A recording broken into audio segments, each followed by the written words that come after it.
कुछ बात तो है कि मिटती नहीं हस्ती हमारी, सदियों रहा है दुश्मन दौरे जमा हमारा, बातिल से डरने वाले आसमां नहीं है हम, 100 बार कर चुका है तू इम्तिहान हमारा।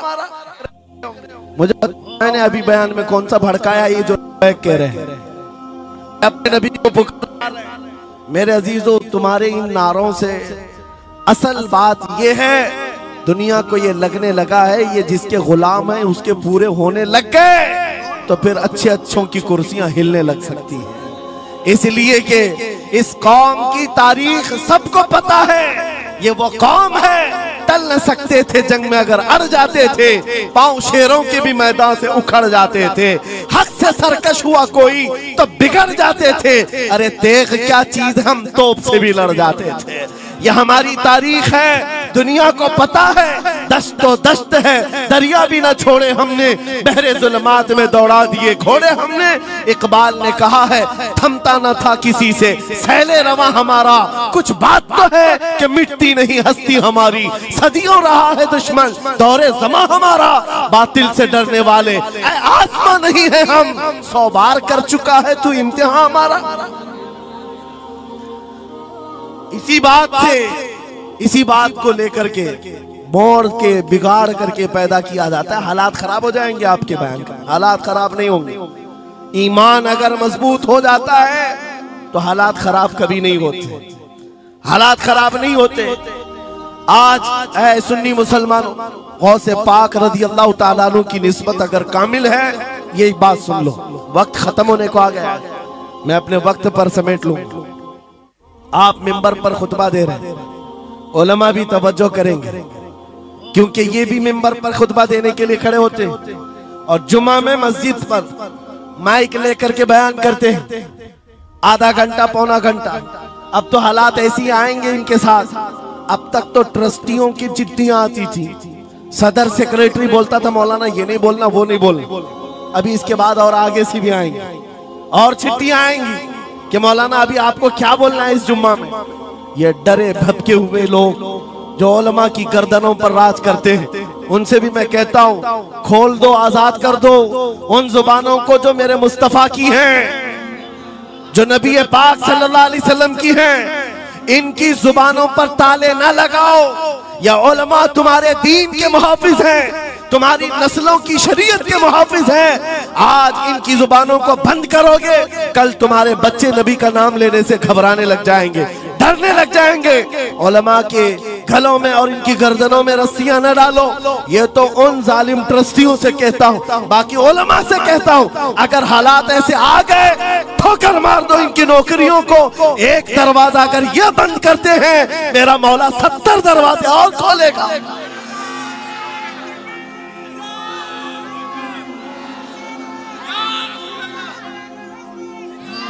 सुनो, गौसे पाक रज़ी अल्लाह ताला अन्हु किस बात से डरते थे?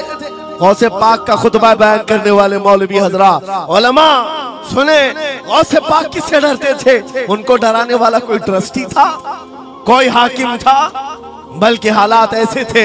एक बार खिताब कर रहे हैं मजमे में, बहुत बड़ा मजमा है, खिताब के बीच दरमियान अभी वाज हो रहा है, एक काला सांप गिर गया आपके कंधे पर, सांप गिर गया और गिरा ही नहीं, गिर करके फिर वो आपके गले के अंदर से दाखिल हो गया, आस्तीन में आया, आस्तीन में आया और फिर इधर आया, वो लौट लौट करता रहा। लोग जो मजमे में बैठे थे उन पर हैबत तारी थी, वहशत तारी थी, कोई जगह छोड़कर इधर उधर हो रहा है, लेकिन गौसे पाक का कदम डगमगाया नहीं, ना जिस्म के अंदर कोई हरकत हुई, आपका बयान कंटिन्यू जारी रहा, उसी तरह जारी रहा।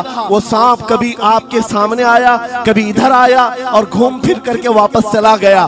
बयान आपका मुकम्मल हुआ, लोग खड़े हुए पूछते रहे, या सुल्तान अल औलिया सय्यदी शेख अब्दुल कादिर जिलानी, आपके साथ ये जो माजरा हुआ, ये सांप इतना खतरनाक था, देख करके हैबत तारी थी और आप अपना बयान कंटिन्यू जारी रखे हुए थे, ये क्या माजरा है? गौसे पाक फरमाते हैं, वो सांप तो मुझसे कह रहा था, ऐ अब्दुल कादिर, तुझसे पहले 70 औलिया को भी मैंने ऐसे ही आजमाया है, 70 उलमा को मैंने ऐसे ही आजमाया है और आजमा कर चला गया। गौसे पाक क्या फरमाते सुनो, ऐ लोगों, तुम मुझसे पूछ रहे उससे डरता था या नहीं डरता था?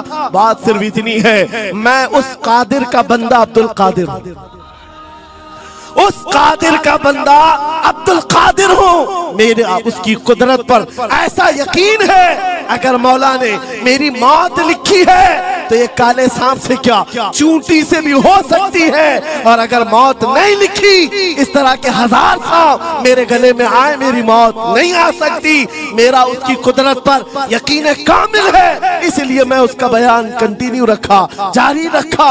आज मैं यही कहता हूँ, ऐ सुन्नी मुसलमानों और इन उलमा से भी, अगर हमारी मौत लिखी है छोटे से हादसे से भी हो सकती है, और अगर नहीं है तो वक्त का प्राइम मिनिस्टर भी तुम्हारी गर्दन पर पैर रखे मौत नहीं आ सकती, क्योंकि कादिर मुतलक मेरा रब्बुल आलमीन है। वक्त का बादशाह भी तुम्हारी गर्दन पर तलवार रखे नहीं आ सकती। आपको पता है चंगेज की तारीख? चंगेज एक जालिम बादशाह गुजरा, बहुत बड़ा जालिम, जिसके सर पर 50 लाख लोगों के कत्ल का इल्जाम है। 50 लाख इंसानों का कत्ल मामूली है? उस जमाने का चंगेज, और वो मुल्क के मुल्क फतह करते हुए निकला था। एक जमाना ऐसा था मेरे अजीज, घोड़े पर बैठा हुआ चंगेज कुछ लोगों को, मुसलमानों को गिरफ्तार करके मैदान में खड़ा किया है, और जल्लाद को बुलाया कि एक साथ सबकी गर्दनें उड़ाने लग जाओ। वो कितने लोग थे? 3 सफों में खड़ा किए हुए थे लोगों को जिनका कत्ल होना था। लाइन से खड़े हुए हैं, सब अपनी अपनी बारी का इंतजार कर रहे हैं। जल्लाद तलवार लेकर आया, और जब पहली सफ वालों को कत्ल करने लगा, वो गर्दनें उड़ा रहा था। एक बूढ़े मियाँ पहली सफ में खड़े थे, वो जल्दी से दूसरी सफ में चले गए, पीछे वाली सफ में गए। बादशाह चंगेज घोड़े पर बैठा हुआ खिलौने से खेल रहा है, और ये मंजर भी देख रहा है और हंस रहा है। बूढ़ा यहाँ से उधर चला गया, पहली सफ का काम तमाम, पूरे कत्ल हो गए। दूसरी सफ में जब कत्ल का ऑर्डर आया तो जल्लाद फिर गर्दनें उड़ाने लगा। दूसरी सफ, दूसरी लाइन को कत्ल करने लगा जल्लाद। ये बूढ़े बाबा जो है तीसरी सफ में चले, पीछे और एक सफ थी, यहां से बचकर तीसरे में चले गए। दूसरी सफ भी उड़ गई। उसके बाद बादशाह चंगेज कहा मार करके कहने लगा, बाबा जी अब तो इसके पीछे कोई सफ नहीं, ये तीसरी थी, अब कहां जाओगे? बूढ़े मियां ने सर झुकाकर कहा, अब भी मेरा अल्लाह है। ये यकीन होता है, जहां तक बचना है बच लेंगे, और जब नहीं है, बाबा जी ने कहा अब भी अल्लाह है, हो सकता है।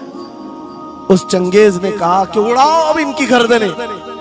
अभी जल्लाद तीसरी सफ को उड़ाने ही जा रहा था, अचानक चंगेज के हाथ से वो खिलौना नीचे गिरा, जो खेल रहा था बैठ करके घोड़े पर। जैसे ही वो खिलौना उठाने के लिए नीचे की तरफ आया, उसका पैर जीन से निकल गया, और घोड़ा अचानक बिदक गया, सरकश हो गया, और घोड़ा सर पर दौड़ने लगा, और ये एक पैर इसका जीन में फंसा हुआ है और सर नीचे जमीन पर है। अब घोड़ा दौड़ता गया, पता नहीं कितने पत्थरों